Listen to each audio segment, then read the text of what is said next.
तो बच्चों आज का जो हमारा कॉन्सेप्ट रहेगा एडमिशन ऑफ पार्टनर का। एडमिशन ऑफ पार्टनर में आज हम एक न्यू और मोस्ट इम्पॉर्टेंट टॉपिक को समझेंगे बच्चों, और उस टॉपिक का नाम है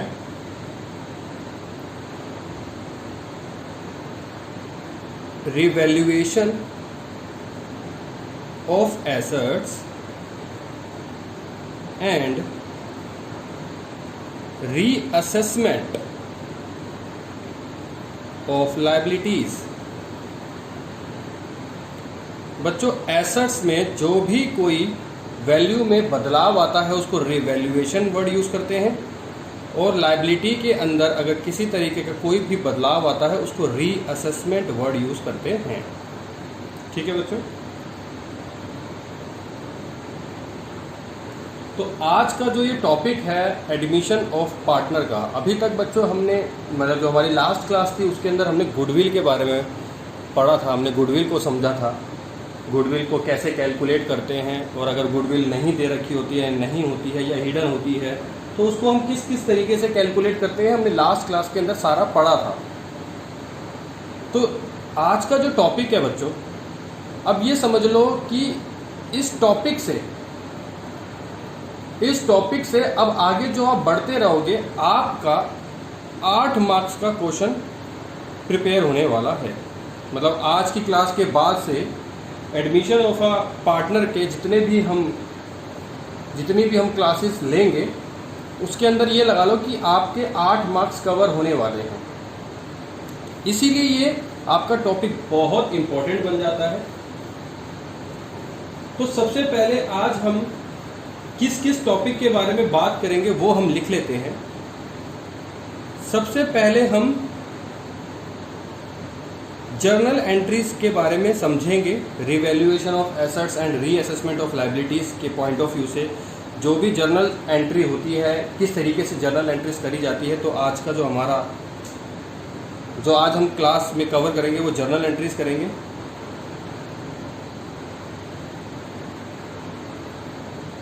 प्रोफॉर्मा ऑफ रिवैल्यूएशन अकाउंट, यानी कि हमको रिवैल्यूएशन अकाउंट का परफॉर्मा या फॉर्मेट किस तरीके से बनाना है, उसमें क्या क्या चीज़ें कहाँ कहाँ आती है, ये हमें आज समझना है।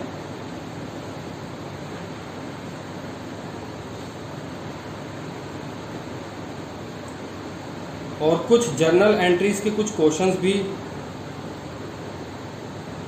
कवर करेंगे आज हम। तो आज की क्लास के अंदर हमारा मेन जो फोकस रहेगा वो जर्नल एंट्री फॉर्मेट के ऊपर, और कुछ हम जर्नल एंट्रीज के कुछ क्वेश्चंस करेंगे। ठीक है बच्चों, तो स्टार्ट करते हैं आज की क्लास। सबसे पहले मैं आपको कुछ बातें लिखवा रहा हूं, वो लिखिएगा।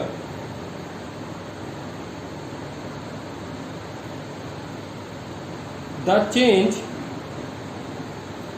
इन value of assets and liabilities is adjusted through an account titled revaluation account, या रिवैल्यूएशन अकाउंट को profit and loss adjustment account भी बोलते हैं। तो ध्यान रखना बच्चों, रिवैल्यूएशन अकाउंट को हम profit and loss adjustment account भी कह सकते हैं। अच्छा, ये हम रिवैल्यूएशन अकाउंट बनाते कब है? तो इस बात को समझने के लिए सिर्फ आपको इतना सा ही समझना है, इतना सा ही जानना है। जैसे कि हमारा ये चैप्टर है एडमिशन ऑफ पार्टनर, तो ऑब्वियसली बात है कि जब कोई भी पार्टनर न्यू ऐड होगा तो जो हमारी पहले चीज़ें थी, एसेट्स की, लायबिलिटी की, इवन रेशियोज भी सब बदल जाते हैं एक न्यू पार्टनर के आने से। जब हमारी सारी चीज़ें बदल जाती हैं तो रिवैल्यूएशन के अंदर हमारा वो अमाउंट आता है, सुन लो पहले तो, रिवैल्यूएशन के अंदर हमारा सिर्फ वही अमाउंट आता है जो बदलाव हुए हैं, मतलब कि टोटल वैल्यू नहीं आती है। सपोज इन केस पहले किसी एक एसेट्स की वैल्यू 10,000 रुपये थी, न्यू पार्टनर के आने के बाद उस एसेट्स की वैल्यू, वो एसेट्स की वैल्यू बढ़ के 12,000 हो गई। अब आप रीवैल्यूएशन के अंदर 10,000 पुट करेंगे, 12,000 पुट करेंगे, या फिर इन दोनों के बीच में जो डिफरेंस है वो पुट करेंगे। तो आंसर आएगा जो इन दोनों के बीच में डिफरेंस है वो पुट करेंगे। देखो बच्चे बहुत सारी गलतियां करते हैं रिवैल्यूएशन अकाउंट बनाते समय, वो मैं आपको बताऊंगा कि क्या क्या गलती करते हैं। इसी वजह से आज जो हमारी क्लास है वो जर्नल एंट्री और फॉर्मेट पे ही निकल जाएगी, क्योंकि जो बच्चे गलती करते हैं वो गलतियां आपको नहीं करनी। मैं आपको समझाऊंगा एक एक चीज़।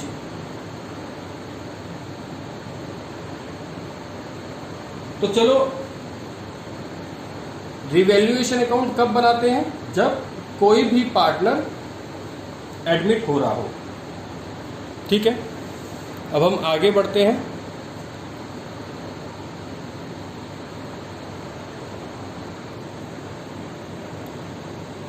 तो हमारा जो अब शुरू करेंगे, हम करेंगे जर्नल एंट्री। जर्नल एंट्री तो किस केस के अंदर जर्नल एंट्री कौन सी होती है, मैं ये दो हिस्सों में आपको डिवाइड कर दिया है। सबसे पहला पॉइंट लिखिएगा, for an increase in value of assets, यानी कि अगर किसी एसेट्स की वैल्यू, कोई भी एसेट्स की वैल्यू इंक्रीज हो रही होती है तो रिवैल्यूएशन अकाउंट के अंदर उसकी जर्नल एंट्री क्या होगी? ऑब्वियस ही बात है, देखो एसेट्स इंक्रीज हो रहे हैं तो डेबिट साइड, यानी कि assets account debit to revaluation account. अब रिवैल्यूएशन अकाउंट की जगह आप और क्या दूसरा वर्ड लिख सकते हैं? Profit and loss adjustment account. ठीक है, इन दोनों में से कोई भी आप वर्ड यूज कर सकते हैं। दूसरी, for a decrease in value of assets, यानी कि अगर एसेट्स की वैल्यू डिक्रीज हो रही है तो कौन सी एंट्री होगी? तो किस तरीके, तो क्या एंट्री होगी? Revaluation account debit to assets account. ठीक है बच्चों, और ये जितनी भी होगी इंडिविजुअली पर्पस पे होगी। Third, for an increase in value of liabilities. अब लायबिलिटीज आपकी इंक्रीज हो रही है तो क्या होगी? एसेट्स जो इंक्रीज हो रहे होते हैं उसका उल्टा हो जाता है लायबिलिटी जब इंक्रीज कर रहे हैं, यानी कि revaluation account debit to liabilities account.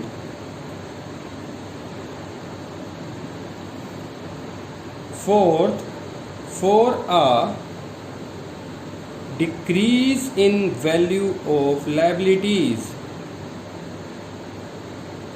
तो इसकी हो जाएगी entry liabilities account debit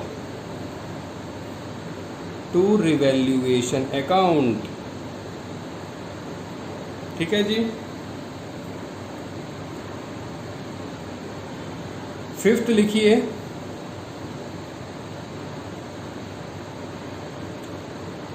for accounting unrecorded assets. Unrecorded assets की क्या एंट्री होगी वो लिखिए। जब नहीं कर रखी हो तो उसकी एंट्री होगी unrecorded assets account debit to revaluation account. ठीक है जी। सिक्स्थ लिखिए, फॉर अकाउंटिंग अनरिकॉर्डेड लायबिलिटीज, इसकी एंट्री लिखिए revaluation account debit to unrecorded liabilities account. ठीक है बच्चों, तो ये थी हमारी जर्नल एंट्री पहली। जब एसेट्स इंक्रीज हो रहे होते हैं तो एसेट्स क्या हो जाएंगे बच्चों, डेबिट, और profit and loss account credit. जब एसेट्स डिक्रीज हो रहे होते हैं तो revaluation account debit to assets. जब लायबिलिटी इंक्रीज हो रही होती है तो revaluation account debit to liabilities account, और डिक्रीज हो रही होती है तो liabilities account debit to revaluation account. For accounting unrecorded assets, कोई ऐसी मतलब कोई ऐसा एसेट्स जो रिकॉर्ड होने से रह गया है तो उसको रिकॉर्ड करने के लिए वो डेबिट हो जाएगा। उसी तरीके से कोई लायबिलिटी अगर रिकॉर्ड होने से रह गई है तो revaluation account debit to unrecorded liabilities. ठीक है बच्चों, तो ये हमारी 6 एंट्री हैं। 2 और समझेंगे तो उसको भी देखिए, 2 और को लिखिए बच्चों। Revaluation account, revaluation account shows gain, shows gain या प्रॉफिट, यानी कि दोनों एक ही बात है, या तो गेन या प्रॉफिट बात एक ही है। अगर प्रॉफिट या गेन शो कर रहा है तो उस केस में जर्नल एंट्री क्या होगी वो लिखिए। Revaluation account debit to old partners capital account. ये ओल्ड पार्टनर कैपिटल आएगा, इस बात का ध्यान रखना बच्चों, यानी कि ये in old profit sharing ratio में डिस्ट्रीब्यूट होगा। ध्यान रखना बच्चों इन सब चीज़ों का, क्योंकि इसमें एक चीज़ बहुत इम्पोर्टेंट होती है और बहुत मैटर करती है। लॉस के पॉइंट ऑफ व्यू से लिखिए, old partners capital account debit to revaluation account. Old partner यानी कि ये भी आपका ओल्ड प्रॉफिट शेयरिंग रेशियो में ही डिस्ट्रीब्यूट होगा। ठीक है बच्चों, तो ये हमारी थी 8 जर्नल एंट्री, जिसके बिहाफ से अभी हम कुछ क्वेश्चंस या कुछ पॉइंट्स भी देखेंगे। अब हम रिवैल्यूएशन अकाउंट फॉर्मेट समझेंगे। तो सब के सब बच्चे इस फॉर्मेट को देखेंगे और बहुत ध्यान से देखेंगे, क्योंकि बहुत सारे बच्चे रिवैल्यूएशन अकाउंट बनाने में ही बहुत सारी गलतियां कर देते हैं। तो इसी वजह से मैं आपको बार बार बोल रहा हूँ कि आपने इस फॉर्मेट्स, जो ये फॉर्मेट है, इस फॉर्मेट को बहुत ध्यान से समझना है। अगर ये फॉर्मेट समझ में आ गया फिर कोई कभी दिक्कत नहीं आएगी आपको। चलो देखो बच्चों, हमारे रिवैल्यूएशन के अंदर जो बातें होती हैं वो किस किस की बातें होती हैं, वो होती है increase in assets, decrease in assets, increase in liability, decrease in liability, unrecorded assets और अनरिकॉर्डेड लायबिलिटी की बातें हमारे इस रिवैल्यूएशन अकाउंट के अंदर होंगी। ठीक है बच्चों। और इसके अलावा अगर कुछ बातें होंगी तो हमारी होगी सैलरी के ऊपर कि पार्टनर की सैलरी के ऊपर बात होगी, और अगर हमारी कोई और बात होगी तो कुछ एक्सपेंसेस के पॉइंट ऑफ व्यू से कुछ बातें होंगी। ठीक है बच्चों। तो हमारी ये 7-8 चीज़ें हैं जो हमारे को ध्यान में रखनी है कि रिवैल्यूएशन अकाउंट के अंदर कौन कौन से पॉइंट्स आने हैं। तो सबसे पहले हम उन 4 बातों के बारे में बात करेंगे जो सबसे पहले हमने जर्नल एंट्री, यानी कि हमने जो increase in assets, decrease in assets, increase in liability और डिक्रीज इन लायबिलिटी, सबसे पहले हम इन 4 के बारे में बात करेंगे और इन 4 के बारे में समझेंगे कि इस फॉर्मेट के अंदर वो सारी चीज़ें आती कहाँ से है या कहाँ आती है। अभी कहाँ से आती है वो बात की बात है, लेकिन कहाँ आती है पहले वो समझ लेते हैं।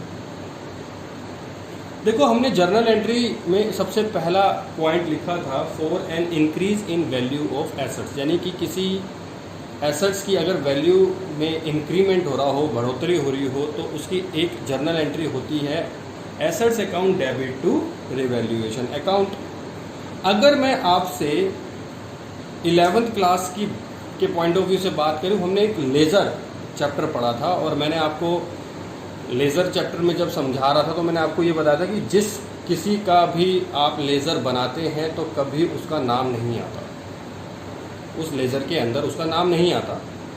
यानी कि रिवैल्यूएशन अकाउंट के अंदर रिवैल्यूएशन का नाम कभी नहीं आएगा, इसके अपोजिट में जो होगा उसका ही आएगा। यानी कि सबसे पहली एंट्री हमारी क्या थी, assets account debit to revaluation account. बच्चों मैं एक एक चीज़ से रिलेट करके आपको समझा रहा हूँ, इसलिए ढंग से समझो। आपको जर्नल एंट्री मैंने आपको समझाई, इंक्रीज इन एसेट्स हमेशा डेबिट ही होता है, डिक्रीज इन एसेट्स हमेशा लायबिलिटी और क्रेडिट होता है। उसी तरीके से इंक्रीज इन लायबिलिटी क्रेडिट होता है और डिक्रीज इन लायबिलिटी डेबिट होता है। यानी कि इंक्रीज इन लायबिलिटी क्रेडिट और डिक्रीज इन लायबिलिटी डेबिट। ठीक है, ये होता ही है एक्चुअल में। उसके हिसाब से हमको लेज़र के पॉइंट ऑफ व्यू से ध्यान रखना है। तो पहली हमारी एंट्री थी assets account debit to revaluation account. अगर मैं बताऊं रिवैल्यूएशन अकाउंट को छोड़ दो, उसके अलावा क्या है, एसेट्स। एसेट्स कहाँ है, बाय में। तो बाय वाली चीज़ें कहाँ आती है, इधर, यानी कि बाय एसेट्स।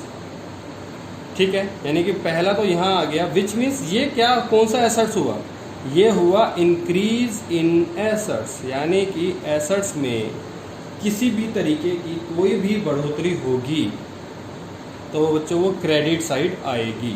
बात समझ में आ गई। दूसरी हमने बात करी थी for a decrease in assets, for a decrease in assets या इन वैल्यू ऑफ एसेट्स। यानी कि एसेट्स की कोई भी वैल्यू में डिक्रीज यानी कि घटोतरी हो रही हो, घट रहा हो, तो क्या एंट्री होती है, तो एंट्री होती है revaluation account debit to assets to, तो यहाँ पर आ जाएगा टू एसेट्स। और यहाँ मैं लिख रहा हूँ डिक्रीज इन एसेट्स, एसेट्स में घटोतरी हो रही है, घट रहा है एसेट्स। अब हम बात करेंगे लायबिलिटी के पॉइंट ऑफ व्यू से। पहले क्या था, for an increase in value of liability, तो क्या एंट्री होगी, revaluation account debit to liabilities. तो टू लायबिलिटीज यानी कि एसेट्स की उल्टी एंट्री हो जाती है, यानी कि इंक्रीज इन लायबिलिटी जो है वो डेबिट साइड आएगा और डिक्रीज इन लायबिलिटी जो है वो रिवैल्यूएशन अकाउंट के अंदर क्रेडिट साइड आएगा। ठीक है बच्चों, तो ये 4 बातें थी जो हमने शुरू में जर्नल एंट्री के पॉइंट ऑफ व्यू से समझी भी थी और अब हमने फॉर्मेट में भी समझी। आगे हम बात करेंगे अनरिकॉर्डेड एसेट्स और अनरिकॉर्डेड लायबिलिटी की। अनरिकॉर्डेड एसेट्स यानी कि कोई ऐसा एसेट जिसका रिकॉर्ड करना रह गया हो, तो उसकी एंट्री क्या होती है, unrecorded assets account debit to revaluation account. तो रिवैल्यूएशन अकाउंट के अंदर रिवैल्यूएशन का नाम नहीं आता, तो बाय में क्या है, अनरिकॉर्डेड एसेट्स। तो यहाँ पर डालेंगे बाय अनरिकॉर्डेड एसेट्स। बात समझ में आ गई बच्चों। और यहाँ डालेंगे टू अनरिकॉर्डेड लायबिलिटीज। तो ये थी हमारी वो 6 बातें जो जर्नल एंट्री के पॉइंट ऑफ व्यू से रिवैल्यूएशन अकाउंट में आनी थी। अब अगर रेम्यूनरेशन यानी कि सैलरी की बात करें तो वो कहाँ आएगी बच्चों? सैलरी डेबिट साइड, तो टू पार्टनर्स कैपिटल और ब्रैकेट में लिख देंगे रेम्यूनरेशन यानी कि salary. To cash oblique bank के थ्रू कोई एक्सपेंस किया गया हो तो वो भी आ जाएगा debit side. To partners capital यानी कि रेम्यूनरेशन किसी की भी हो सकती है, अगर दो पार्टनर है दो में से किसी एक की हो सकती है, दोनों की हो सकती है, या तीन में से कोई दो की हो सकती है, एक की हो सकती है, वो डिपेंड करता हैगा जो भी आपस में इनके बीच में बात हो रखी हो। अब हम बात करेंगे प्रॉफिट की और लॉस की। प्रॉफिट की एंट्री क्या करते थे? Revaluation account debit to old partners capital, तो हम यहाँ पर आएंगे और यहाँ लिख देंगे टू प्रॉफिट, ठीक है। और लॉस के पॉइंट ऑफ व्यू से हम यहाँ पर आएंगे और यहाँ लिख देंगे by loss on revaluation account,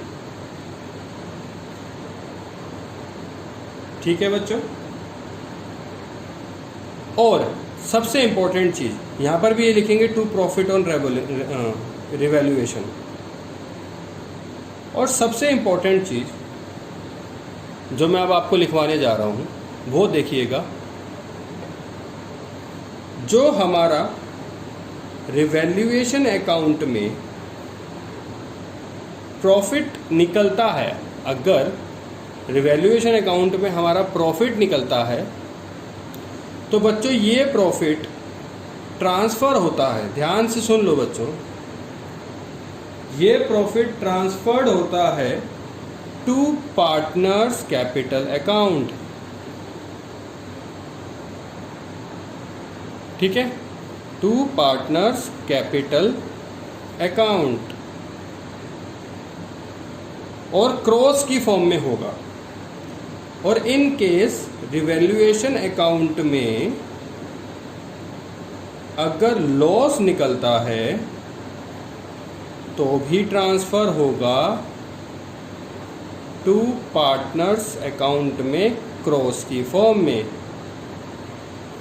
यानी कि जो हमारा रिवैल्यूएशन अकाउंट के अंदर प्रॉफिट डेबिट साइड निकला वो पार्टनर्स कैपिटल में क्रेडिट साइड जाएगा, ठीक है। और अगर रिवैल्यूएशन अकाउंट में लॉस निकलता है जो कि क्रेडिट साइड शो होता है वो हमारा पार्टनर्स कैपिटल में डेबिट साइड जाएगा, ठीक है बच्चों। तो ये थी कुछ मोटी मोटी बातें रिवैल्यूएशन अकाउंट के ऊपर, लेकिन अब मैं आपको कुछ समझा देता हूँ बच्चों। ये रिवैल्यूएशन अकाउंट है, मैंने आपको जर्नल एंट्री के पॉइंट ऑफ व्यू से भी इस फॉर्मेट के अंदर या इसको एक लेज़र की तरीके से ट्रीट करके समझ के आपने इसके अंदर वैल्यू एंट्री पुट कर देनी है। अब वैल्यू तो बात की बात है, और वैल्यू भी कौन सी आती है बच्चों, जो मैंने आपको बताया था, जैसे इंक्रीज इन एसेट्स कितना इंक्रीज हुआ वही वैल्यू आएगी, डिक्रीज इन एसेट्स में कितनी वैल्यू डिक्रीज हुई सिर्फ वही वैल्यू आएगी। चलो ठीक है बच्चों, इसी तरीके से अमाउंट आएगा। अमाउंट की बातें बाद में भी करेंगे, लेकिन अभी जो मैं आपको समझा रहा हूँ ऐसा नहीं है कि ये सारी बातें हम बाद में दोबारा नहीं करेंगे, लेकिन मेरा कहने का मतलब ये है कि जब हम वो क्वेश्चंस करेंगे तो क्वेश्चंस के पॉइंट ऑफ व्यू से हम ये बातें करेंगे, लेकिन अभी जो हम फॉर्मेट समझ रहे हैं या सीख रहे हैं तो उसके पॉइंट ऑफ व्यू से भी आप इसको अच्छे से समझ लो, ताकि आपको क्वेश्चंस करते समय ये सब चीज़ें दिमाग में रहें, ठीक है। बच्चे क्या करते हैं गलतियाँ, अब इंक्रीज इन एसेट्स है, मैंने अभी आपको समझाया जर्नल एंट्री के पॉइंट ऑफ व्यू से। बच्चे increase in assets debit side लिख देते हैं, क्योंकि बच्चे समझते हैं कि एसेट्स इंक्रीज हो रहा है, जर्नल एंट्री में भी डेबिट साइड ही आएगा, तो हम रिवैल्यूएशन अकाउंट के अंदर भी डेबिट साइड लिख देते हैं, तो जो कि ये गलत हो जाएगा।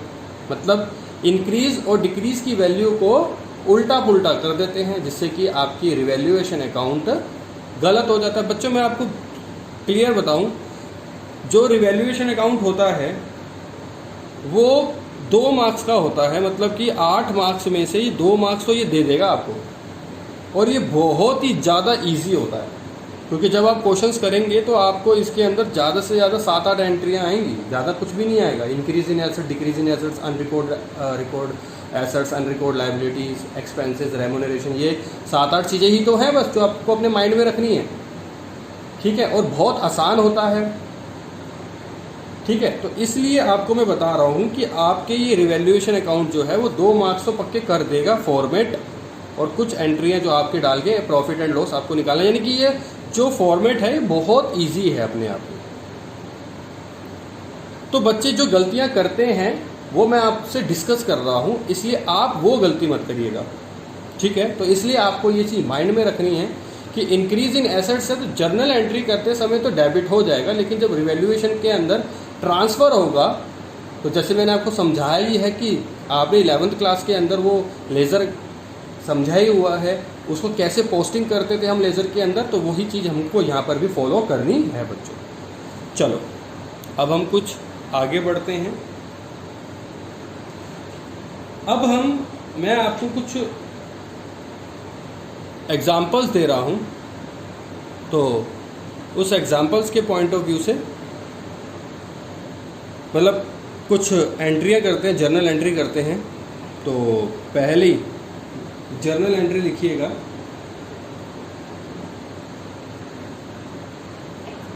अब हम अमाउंट के साथ लिखेंगे तो अनरिकॉर्डेड इन्वेस्टमेंट वर्थ ₹5,000। दूसरे लिखिए unrecorded liabilities towards suppliers for ₹1,500। Third लिखिए a creditors of ₹600 is not likely to be claimed, hence it is to be written back। चलो जी, अब हम इस तीन एंट्रियों को जर्नल एंट्री करते हैं इन 3 पॉइंट्स की। तो सबसे पहला हमारा क्या है, अनरिकॉर्डेड इन्वेस्टमेंट वर्थ ₹5,000। हमने ऊपर जर्नल एंट्री में समझा था 5वां पॉइंट अनरिकॉर्डेड एसेट्स, जो कि हमारी एंट्री थी unrecorded assets account debit to revaluation account, यही थी हमारी एंट्री। तो सबसे पहले हमारी इसकी तो एंट्री हो गई। इन्वेस्टमेंट, क्योंकि अनरिकॉर्डेड जो एसेट्स है वो इन्वेस्टमेंट है, तो investment account debit to revaluation account 5,000 debit में और 5,000 क्रेडिट में। ये तो थी सिंपल एंट्री, इसमें तो कुछ था नहीं।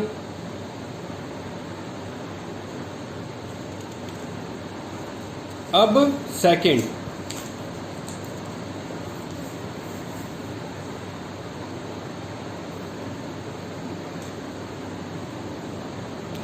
देखिए सेकंड क्या बोला, unrecorded liability toward supplier for ₹1,500।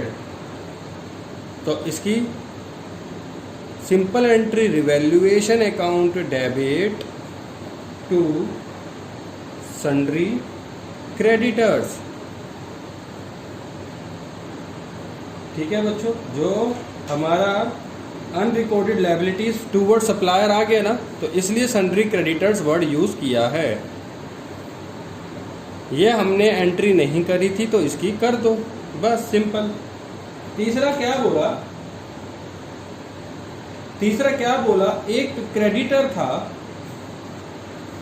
₹600, जिससे हमें मतलब एक तरीके से लेने थे। ठीक है, तो जो कि वो अमाउंट तो था या फिर कोई चीज़ थी, वो हमने रिटर्न बैक कर दी। ठीक है, अब रिटर्न बैक हो गया, तो जब अनरिकॉर्डेड लायबिलिटी जो थी वो हम नहीं करते थे, तो हमने क्या करते थे, हम रिवैल्यूएशन टू सन्ड्री क्रेडिटर्स यही करते थे। अब रिटर्न बैक हो गया तो इसकी अपोजिट एंट्री मार दो, sundry creditors account debit to revaluation account, बस कितने से, 600 से। तो ये थी हमारी 3 जर्नल एंट्री। अब मैं आपसे अगर इसी पॉइंट ऑफ व्यू से बात करूं, अगर मैं आपसे इस पॉइंट ऑफ व्यू से बात करूं कि भाई मेरे को प्रॉफिट हुआ या लॉस हुआ, तो आप कैसे फाइंड करेंगे? देखो, 2 तरीके हैं। 2 तरीके कौन से हैं? जितने भी रिवैल्यूएशन अकाउंट आपने जितने भी अभी तक निकाले, आपने अभी तक जैसे कि रिवैल्यूएशन जो पहला था उसकी तो एंट्री थी investment account debit to revaluation account, यानी कि जो रिवैल्यूएशंस हैं वो जितने भी क्रेडिट वाले हैं उनको कर दो प्लस, 5000 को और 600 को कर दो प्लस, ये क्रेडिट वाले रिवैल्यूएशन हैं, और डेबिट वाले रिवैल्यूएशन को माइनस कर दो, दोनों प्लस और उसको माइनस, तो आपका 4100 का क्या निकल के आ जाएगा, प्रॉफिट। ठीक है बच्चों, तो इस तरीके से आपको अगर जर्नल एंट्री में से भी प्रॉफिट निकालना है या लॉस निकालना है या फिर मतलब प्रॉफिट लॉस जो भी निकालना है रिवैल्यूएशन अकाउंट का, तो वो इस तरीके से निकाल सकते हैं, यानी कि जितने भी रिवैल्यूएशन के क्रेडिट हैं उनको कर लो प्लस और जितने भी डेबिट हैं उनको कर लो माइनस। तो आपका अगर ऑब्वियस ही बात है डेबिट वाले अमाउंट ज़्यादा हुए तो लॉस निकलेगा और क्रेडिट वाला अमाउंट ज़्यादा हुआ तो प्रॉफिट निकलेगा। ऐसा ही एग्जैक्टली प्रॉफिट एंड लॉस के अंदर होता ही है, क्योंकि जब हम क्रेडिट साइड यानी कि रिवैल्यूएशन अकाउंट का क्रेडिट साइड अगर देखेंगे, अगर क्रेडिट साइड बिगर हुआ एज़ कम्पेयर टू डेबिट से तो आपका प्रॉफिट निकलेगा, और अगर डेबिट साइड बिगर हुआ एज़ कम्पेयर टू क्रेडिट से तो आपका लॉस निकलेगा। ये तो होता ही है एक्चुअल में, तो वही हमने यहाँ पर सिंपल वे में क्रेडिट वाले को प्लस कर लिया और डेबिट वाले को माइनस कर दिया, तो आपका प्रॉफिट निकल के आपके हाथ में आ गया। ठीक है बच्चों, अब कुछ और एग्जांपल्स देखते हैं जो कि मैंने आपको बताया था वैल्यू के पॉइंट ऑफ व्यू से भी समझते हैं, तो कुछ और पॉइंट्स लिखिएगा जर्नल एंट्रीज के।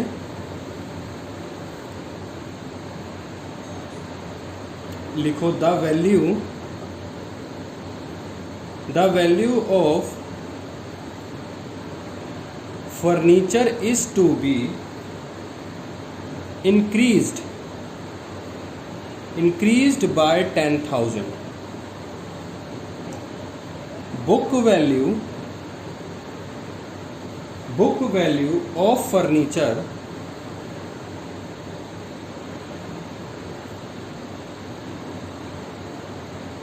₹50,000. दूसरा लिखो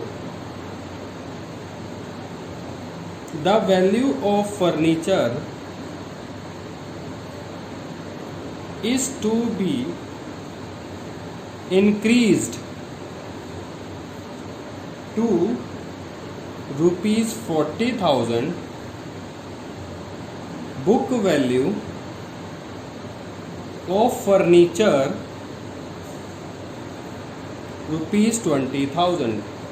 अब मैंने आपको ये 2 एंट्रियाँ लिखवाई हैं। अब आप कहोगे ये है तो लगभग सेम सी, लेकिन इसमें ना कुछ एक वर्ड, मतलब कुछ एक वर्ड क्या, एक वर्ड ऐसा यूज हुआ है जिसकी वजह से सारी गेम बदल जाती है। और वो जो वर्ड है ना वो है इस बाय का और इस टू का। ठीक है बच्चों, अब इस बाय का और इस टू का क्या फर्क है ये मैं आपको बता देता हूं। बेटा वो बोला गया है कि जो फर्नीचर की वैल्यू है वो 10,000 रुपये से बढ़ गई, यानी कि इसकी मतलब इसका जो मैं पहले का आपको मतलब समझा रहा हूँ वो क्या है, वो कह रहा है, वो डायरेक्टली बोल रहा है ये बात कि जो पहले वैल्यू थी उससे 10,000 रुपये बढ़ गई। ठीक है, डायरेक्टली बोल रहा है, यानी कि जो पहले 50,000 थी अब वो 60 हो गई है। उसने 60 नहीं लिखा कि अब 60 हो गई है और पहले 50 थी, उसने बोला कि पहले 50 थी और 50 से 10 बढ़ गई। ठीक है, बाय का मतलब ये डायरेक्ट वे में बोल रहा है कि 10,000 रुपये से बढ़ गई। और दूसरा बोला था value furniture is to be increase ₹240,000, यानी कि जो पहले 20,000 रुपये की थी अब वो 40 की हो गई। ये डायरेक्ट मतलब वो 10,000 रुपये से बढ़ गई, ये डायरेक्ट बोल रहा है। और यहाँ पर ये बात बोल रहा है कि पहले 20 थी अब 40 हो गई। कितनी बढ़ गई है वो आप निकाल लो अपने आप। ठीक है, समझ में आ गई बात। दोबारा से बोल रहा हूँ, फर्स्ट वाली इक्वेशन के अंदर, स्टेटमेंट के अंदर 10,000 रुपये से डायरेक्ट बढ़ रही है ये बोल रहा है। दूसरे में बोल रहा है कि पहले तो 20 थी लेकिन अब 20 से बढ़कर 40 हो गई है, तो जो डिफरेंस है वो इंक्रीज है, यानी कि वो बढ़ गया। अब इसकी एंट्री कैसे होगी वो समझ लो। जैसे कि एसेट्स की वैल्यू बढ़ रही है, एसेट्स की वैल्यू बढ़ रही है तो ऑब्वियस सी बात है assets account debit to revaluation तो होना ही है। लेकिन इसमें एसेट्स का नाम है, वो क्या है? फर्नीचर। तो फर्नीचर तो बढ़ ही रहा है, furniture account debit to revaluation account. ठीक है, मैंने आपको ये चीज समझाई थी। रिवैल्यूएशन अकाउंट के अंदर आपको वो वैल्यू लेनी है जो बढ़ रही है या फिर जो घट रही है। कितनी बढ़ चुकी है उससे मतलब नहीं है, मतलब कि पहले 50 थी अब 60 हो गई है तो 60 से मतलब नहीं है, कितनी बढ़ गई है पहले से अब जो बढ़ गई है, जो उसका डिफरेंस है उससे मतलब है रिवैल्यूएशन अकाउंट के अंदर। तो कितने से बढ़ गई? डायरेक्टली बोला था 10,000 से, तो 10,000 से डेबिट और 10,000 से क्रेडिट। ये बात समझ में आ गई कि रिवैल्यूएशन अकाउंट के अंदर वो डिफरेंस आएगा बढ़ा हुआ या घटा हुए का। जितने से बढ़ गई जितने से घट गई उसकी वो वैल्यू नहीं आएगी। दूसरा भी उसने बोला कि इंक्रीज ही हो रहा है, तो क्या इंक्रीज हो रहा हो तो फर्नीचर रहा है, तो एंट्री तो सेम होगी बच्चों, furniture account debit to revaluation account.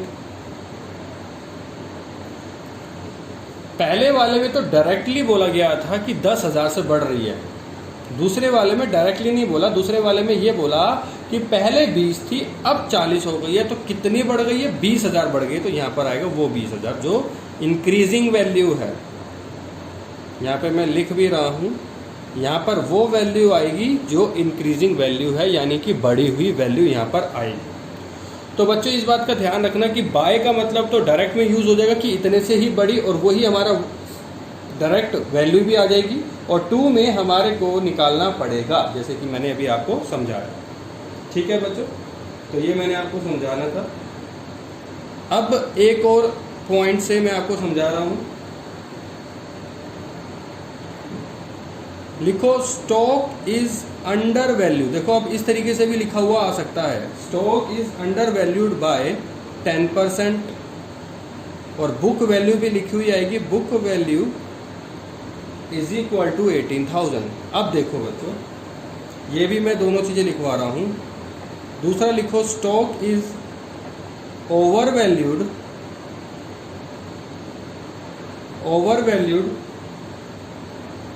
Bye 10%, और बुक वैल्यू इक्वल टू 22,000। अब समझना,